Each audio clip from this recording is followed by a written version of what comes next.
우리 하나님 말씀 레위기서 5장 14절부터 6장 7절까지의 말씀입니다. 레위기서 5장 14절부터 6장 7절까지의 말씀입니다. 우리 함께 봉독하겠습니다. 시작. 여호와께서 모세에게 말씀하여 이르시되 누구든지 여호와의 성물에 대하여 부지 중에 범죄하였으면 여호와께 속건제를 드리되 내가 지정한 가치를 따라 성소의 세겔로 몇 세겔 은에 상당한 흠없는 순양을 양떼 중에서 끌어다가 속건제로 드려서 성물에 대한 잘못을 보상하되 그것의 5분의 1을 더하여 제사장에게 줄 것이요 제사장은 그 속건제의 순양으로 그를 위하여 속지 않은즉 그가 사함을 받으리라. 만일 누구든지 여호와의 계명 중 하나를 부지 중에 범하여도 허물이라 벌을 당할 것이니 그는 내가 지정한 가치대로 양떼 중 흠없는 순양을 속건제물로 제사장에게로 가져갈 것이요 제사장은 그가 부지 중에 범죄한 허물을 위하여 속지 않은즉 그가 사함을 받으리라. 이는 속건제니 그가 여호와 앞에 참으로 잘못을 저질렀음이니라. 여호와께서 모세에게 말씀하여 이르시되 누구든지 여호와께 신실하지 못하여 범죄하되 곧 이웃이 맡긴 물건이나 전당물을 속이거나 도둑질하거나 착취하고도 사실을 부인하거나 남의 잃은 물건을 줍고도 사실을 부인하여 거짓 맹세하는 등 사람들이 그 모든 일 중에 하나라도 행하여 범죄하면 이는 죄를 범하였고 죄가 있는 자니 그 훔친 것이나 착취한 것이나 맡은 것이나 잃은 물건을 주운 것이나 그 거짓 맹세한 모든 물건을 돌려보내되 곧 그 본래의 물건에 5분의 1을 더하여 돌려보낼 것이니 그 죄가 드러나는 날에 그 임자에게 줄 것이요 그는 또 그 속건제물을 여호와께 가져갈지니 곧 내가 지정한 가치대로 양떼 중 흠없는 순양을 속건제물을 위하여 대제사장에게로 끌고 갈 것이요 제사장은 여호와 앞에서 그를 위하여 속지 않은즉 그는 무슨 허물이든지 사함을 받으리라. 아멘. 하나님께서 이스라엘 백성들에게 5가지의 제사를 주셨는데요. 첫 번째가 한번 좀 기억하시면 좋겠는데요. 첫 번째가 뭐죠? 번제, 두 번째는 소제, 세 번째는 화목제, 네 번째는 속죄제, 다섯 번째는 속건제. 오늘 속건제에 대해서 말씀을 증가하겠습니다. 속죄제와 속건제는 비슷한 제사라고 보면 되겠습니다. 다른 점이 한 가지 있다면 속죄제는 부지 중에 일반적으로 범하는 죄로서 하나님께 속죄할 때 드렸던 제사입니다. 그런데 속건제는 뭐냐면 이 관계성에 있어서 잘못되었을 때 드리는 제사입니다. 관계성이라고 한다면 하나님과 우리 사이의 관계, 사람과 사람 사이의 관계, 이 관계성에서 잘못되었을 때 하나님께 속건제물을 드렸던 것입니다. 자, 먼저 하나님과의 관계에 대해서 생각해 보겠습니다. 특히 제사를 드리는 가운데 실수하거나 몰라서 범하는 죄가 있었습니다. 그래서 5장 14절 15절에 보면 기록하기를 여호와께서 모세에게 말씀하여 이르시되 누구든지 여호와의 성물에 대하여 부지 중에 범죄하였으면 여호와께 속죄를 드리되 그랬습니다. 그러니까 하나님 앞에 섬기면서 제사를 지내고 제물을 취급할 때에 실수할 경우가 있잖아요. 그리고 또 잘못되게 하는 경우가 있습니다. 그렇게 했을 때 하나님께 회개하는 그런 그 의미로서 속건제를 드렸던 것입니다. 그래서 다시금 같은 죄를 범하지 않도록 최선을 다하도록 하였던 것이죠. 속건제를 드릴 때는 그 제물의 가치의 5분의 1, 다시 말해서 20%를 더해가지고 속건제물을 드렸습니다. 자, 16절 말씀에 보니까 그렇게 되어 있죠. 성물에 대한 잘못을 보상하되 그것의 5분의 1을 더하여 제사장에게 줄 것이요 제사장은 그 속건제의 순양으로 그를 위하여 속지 않은즉 그가 사함을 받으리라. 자, 또 하나님의 그 계명을 이 범할 때에 속건제를 드렸던 것을 볼 수 있어요. 17절, 18절에 만일 누구든지 여호와의 계명 중 하나를 부지 중에 범하여도 허물이라 벌을 당할 것이니 그는 내가 지정한 가치대로 양떼 중 흠없는 순양을 속건제물로 제사장에게 가져갈 것이요 그랬죠. 우리가 하나님 앞에서 구원을 받고 하나님을 섬기고 예배자로 살아갈 때에도 얼마나 많은 허물과 실수와 부족함이 있는지 몰라요. 참 교회는 죄인들이 모이는 곳이라서 참 문제가 많아요.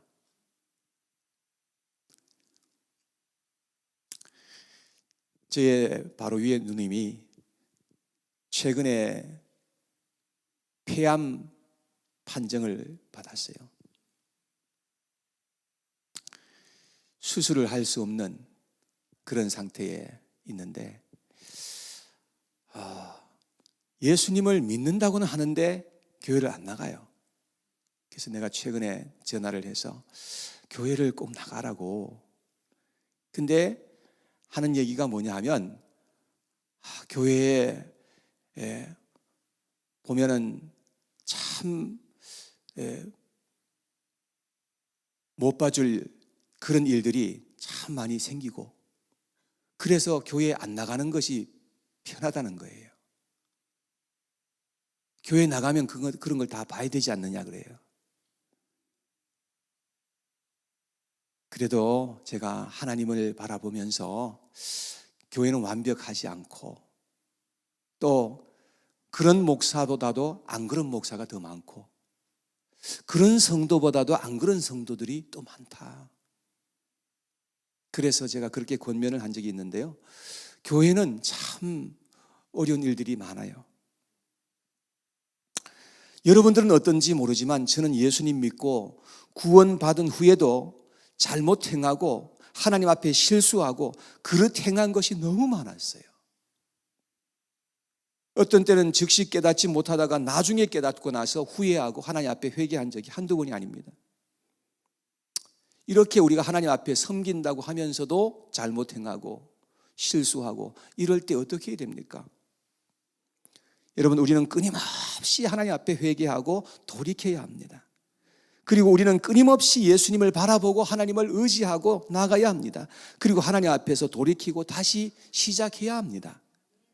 그럴 때에 우리는 점점 더 실수가 하나하나 줄게 되고 허물된 것이 회복되고 연약한 것이 고침받는 그런 역사가 일어나는 겁니다. 그것을 우리는 성화라고 그렇게 또 말하기도 합니다. 그래서 참된 믿음의 백성들에게 나타나는 현상이 뭐냐면 그것은 성장이요 성화이며 열매가 하나둘 맺어지는 것입니다. 저는 화를 잘 참지 못하는 아주 나쁜 습관이 있었어요. 나는 화를 안 내려고 하는데 화가 자꾸 이렇게 나가지고 내 속에서 나도 모르게 화가 막 그냥 치밀어 올라서 화를 내는 거예요. 이것 때문에 참 많이 기도하고 많이 회개하고 하나님께 매달렸던 그런 때가 있었습니다. 근데 그렇게 회개를 하고 하는데도 고쳐지지 않고 자꾸 반복이 되는 거예요. 화를 안 내려고 하는데 또 화를 내고 나서 또 하나님 앞에 하나님 또 잘못했네요. 그렇게 회개한 적이 한두 번이 아니었습니다. 정말 이런 죄가 잘 고쳐지지 않았던 것입니다. 그런데 포기하지 않고 계속해서 기도했어요. 계속해서 하나님 앞에 기도하고 회개하고 돌이키고 또 기도하고 회개하고 돌이키고 계속해서 그렇게 했는데 어느 날 제가 돌아보니까 하나님께서 이 문제를 많이 해결해 주셨더라고요. 잘못된 습관, 악한 습관, 잘못된 관념, 비뚤어진 기질 이런 것들은 하루아침에 해결되는 것이 아니더라고요. 시간을 두면서 하나님께서 하나하나 깨닫게 하시고 고쳐주시고 하나님께서 해결해 주시고 회복해 하시는 그런 하나님의 손길이 있다는 것을 알게 되는 것입니다. 지금도 저는 부족한 것이 아주 많습니다. 아직도 실수하는 것이 많습니다. 완전해지려면 아직도 멀었습니다. 그렇지만 점점 더 주님을 닮아가는 것은 사실입니다. 우리가 하나님 앞에서 우리의 잘못된 것이 무엇인지 깨닫고 인정하는 것은 참 중요합니다. 그리고 하나님께 고침받고 해결받기를 정말로 원하고 사모하고 간청하게 되는 것은 너무나 중요한 일이에요. 근데 하나님 앞에 나오면서도 하나님께 잘못하고 있는 것이 있어도 고치고 싶어 하지 않고 돌이키지를 원하지 않을 수도 있는데, 만약에 그렇게 교회 생활을 한다면 성장도 없을 것이고 열매도 결코 맺어질 수 없을 겁니다. 어떤 목회자들은요, 계속해서 뒤로 범죄하면서도 시침이 뚝 떼고 아무 일 없는 듯이 하나님께 예배를 인도하고 말씀 증거하고 뻔뻔하게 그렇게 할 수도 있습니다. 그렇게 하기를 몇 달, 몇 년, 몇십 년까지도 할 수 있습니다. 그러다가 어느 날 덜미가 잡히고 큰 망신을 당하는 그런 경우가 있는 것을 우리는 잘 압니다. 여러분, 그렇게 행하는 사람들은 소망이 없습니다. 양심의 화인을 맞게 되는 것입니다. 우리는 하나님과 바른 관계에서 예배드리고 섬길 수 있도록 끊임없이 하나님을 바라보고 의지하고 간구하고 회복시키고 돌이키고 계속해서 그렇게 해야만 합니다. 그래서 하나님과 바른 관계에 있어야 우리가 행복할 수 있고, 우리가 이 세상에서 참으로 소망이 있는 그런 삶을 우리가 살아갈 수가 있게 되는 것입니다. 두 번째 속건제는 하나님과의 관계만이 아니라 사람과의 관계가 잘못되었을 때에도 드리는 제사였습니다. 6장 1절에서 7절에 있는 그런 말씀인데요, 사람들에게 예를 들어서 속이거나 약속을 했는데 약속을 어기거나 손해를 끼쳤을 때에 속건제를 드리는 것입니다. 그래서 자기가 5가지를 손해를 끼쳤다고 한다면 거기에 5분의 1을 더해서 그렇게 해서 이 속건제를 드리고, 또 하나님께 제물을 가지고 와서 속건제를 드렸습니다. 그렇게 해서 사람들과의 관계도 바로하고 회복하게 하시는 것을 볼 수 있습니다. 그래서 우리는 최선을 다해서 다른 사람들에게 물질적으로나 정신적인 손해를 끼쳤을지라도 우린 거기에 대해서 우리가 정말로 돌이켜야 합니다. 그 속건제를 드려야 되는 것입니다. 그러나 어떻게 하다 보니 손해를 끼치게 되었다면 나도 모르게 손해를 끼칠 수가 있고 내가 부족했기 때문에 손해를 끼칠 수가 있는 거잖아요. 그렇게 되었다면 살면서 손해 끼친 것 이상으로 갚으려는 마음과 노력이 꼭 필요합니다. 그것이 믿는 자로서 바른 자세이고 관계를 잘 회복하는 하나님께서 우리에게 주신 방법입니다.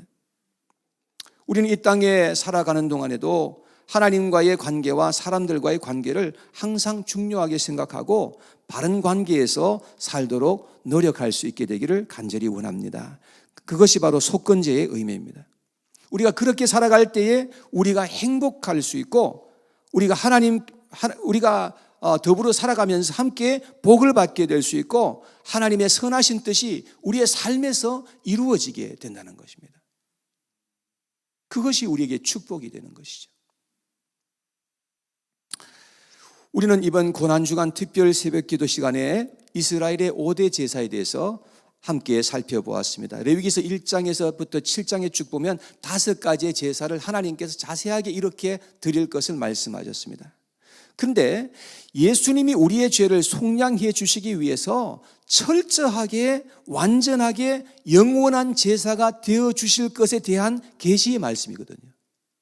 단순히 이스라엘 사람들에게는 그냥 단순한 제사였지만, 여러분, 그 제사를 통해서 이러한 제사를 드려라, 그 제사를 통해서 앞으로 이 세상을 구원하실 그 메시아가 어떻게 우리를 위해서, 우리의 죄를 위해서 완벽한 제사를 드려주실 것인지에 대한 계시예요. 예수님은 우리의 죄를 완벽하게 영원히 해결해 주시는 유일하신 분이신 것임을 여러분 꼭 믿으시기를 바랍니다. 그 다음에 레위기서 8장에서부터 9장까지에 보면 아론과 그 아들의 제사장 위임식이 있어요. 아론은 대제사장이고 아론의 아들들만이 대제사장을 할 수 있는 그러한 사람들이었습니다. 여러분, 예수님은 우리의 제사가 되어주셨을 뿐만 아니라 히브리서에 보니까 우리의 영원한 대제사장이신 예수 이렇게 나와 있어요. 그러니까 예수님은 우리를 위해서 완벽한 제사가 되어주실 뿐만 아니라 그분이 대제사장이 되어서 그 제사를 친히 드리셨다는 그런 의미죠.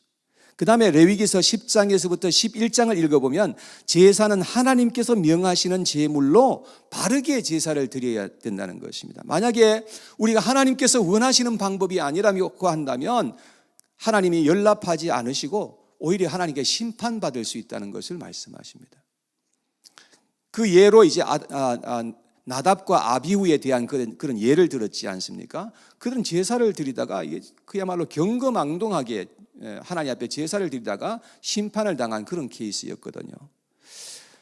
자, 그런데 우리가 생각해야 될 것은 예수님은 우리를 위하여서 가장 완벽한 제물이 되어주시고 하나님께서 원하시는 가장 완벽한 그 제사를 하나님 앞에 올려드렸다는 것입니다. 그러니까 예수님은 가장 완벽한 제물이 되어주셨고 가장 완벽한 제사가 되어주셨고 가장 완벽한 대제사장이 되신 것입니다.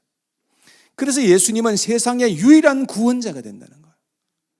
그 어떤 자도 우리의 죄를 용서할 수 없고 우리의 죄를 사해 줄 수 있는 그런 존재는 이 세상에 아무도 없다는 것입니다. 어떻게 누가 함부로 우리의 죄를 사할 수 있습니까? 무슨 근거로요? 나를 낳아준 우리 엄마도 나의 죄를 사해 줄 수 있는 자격이 없어요. 그러나 예수님께서는 저와 여러분들의 죄를 위해서 철저하게 하나님께서 계획하신 그 방법대로 주님께서 행하여 주셨고 그래서 주님께서는 우리의 모든 죄를 담당하시기 위해서 그러한 일을 행하셨으니 그 주님께서 누구든지 예수 그리스도께 나아가는 자에게 주님께서 죄를 사해 주실 수 있고 우리의 죄를 용서해 주셔서 우리를 완전하게 회복시켜 주실 분은 예수님 한 분밖에 없다는 것을 기억하시기를 바랍니다. 이러한 예수님이 우리에게는 꼭 필요한 것입니다. 이 세상에 사는 모든 죄인들에게는 이러한 예수님이 꼭 필요한 것입니다. 우리 죄인들에게는 예수님이 유일한 소망이요 해답입니다. 그러므로 그 예수님을 우리는 우리의 마음에 믿고 영접해 드려야 되는 것입니다. 그러면 우리가 하나님의 자녀가 되는 권세를 얻게 된다고 말씀하고 있습니다. 이 권세는 혈통으로나 육정으로나 사람의 뜻으로 나지 아니하고 하나님께로서 난 자들이라 말씀했으니 우리는 하나님의 자녀가 된다는 말입니다. 이런 놀라운 은혜가 여러분과 저에게 있음을 꼭 기억하시고 여러분 예수님 안에서 사시고 예수님을 위해서 사시고 예수님과 함께 동행하시는 그런 복된 인생을 살아가시기를 주님의 이름으로 축복합니다. 자, 오늘 찬양을 하나 드릴 텐데요.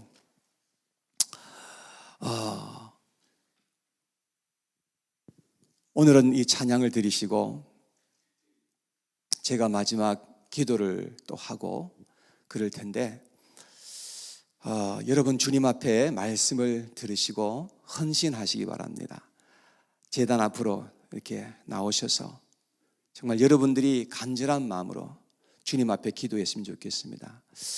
아마 이 시간은 예수님께서 대제사장의 그 관저에서 아마 재판을 받고 있을 그런 시간이었을 것입니다. 잠시 후에 빌라도에게로 갑니다. 빌라도에 가서 거기서 재판을 받고 오전 9시에 십자가에 달리셨죠.